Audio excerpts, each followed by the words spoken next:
Good afternoon, everybody.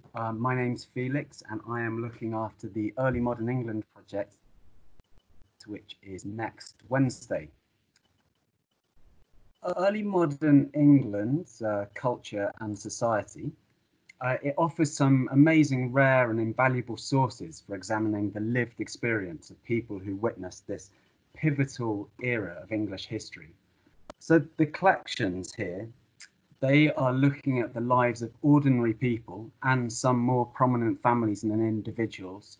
So a great cross section of society, and that's rather than the great events of the time. Just quickly, the material comes from 7 different libraries and archives, and you can see them listed in front of you there. So it really is a fascinating project for seeing how people experience the start of what we call the modern era. And that's really the changing economic, intellectual, religious, and political landscape. And this change during this 200-year period, which is covered by this project, is, for me, wonderfully exemplified by this document you can see in the collection. And this is an essay by the philosopher John Locke. It's concerning toleration from 1667. And of course, this 1667 comes towards the end of the period that this project covers, which is 1700. And you wonder, to me, it poses the question, well, why are you talking about toleration now? And of course, part of the answer to this is that England has just experienced a civil war between the king and parliament. And prior to that, there had been a religious schism in terms of the Reformation. And so these events really exemplify the upheaval and the change of this time. And through this, we really aim to look at the experiences of the people who lived this time. And so how do we examine those experiences? This project publishes various different types of source, so from administrative records, legal records, commonplace books, wills, inventories, annotated printed books, correspondence, and more. You can see several examples of this, and I can talk you through how they're used by historians. So on the right of the screen is a court record from the Canterbury Quarter Session papers. And these are records that are invaluable for social historians who are interested in the lives of ordinary people. So of course, the so-called ordinary people, their written records rarely survive today, whether that's because they're lost or literacy wasn't so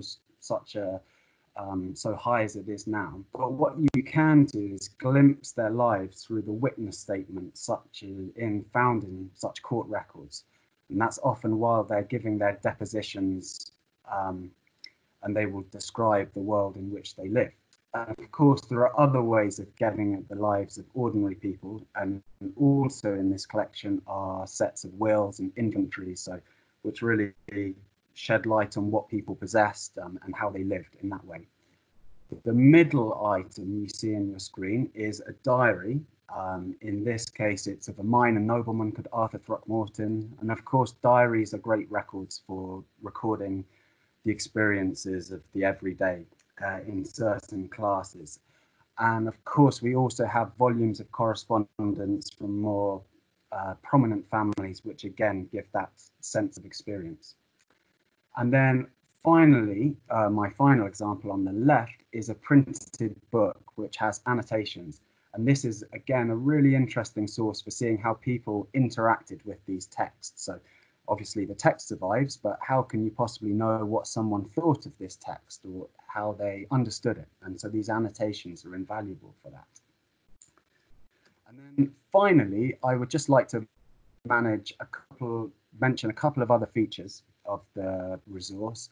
And one, similar to what you've just heard, there is handwritten text technology in this collection, which is fantastic for finding words in manuscript. And finally, there is a strong material culture element in this collection. We have hundreds of objects photographed, and they're objects from the Shakespeare Birthplace Trust, and material culture is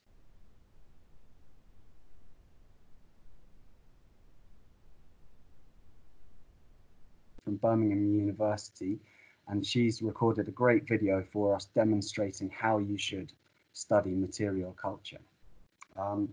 So that's a summary of what you'll find in early modern England, society, culture, and everyday life. So should be a crucial resource for examining the lived experience of this and how some of those greater historical forces that we call modern may or may not have shaped life.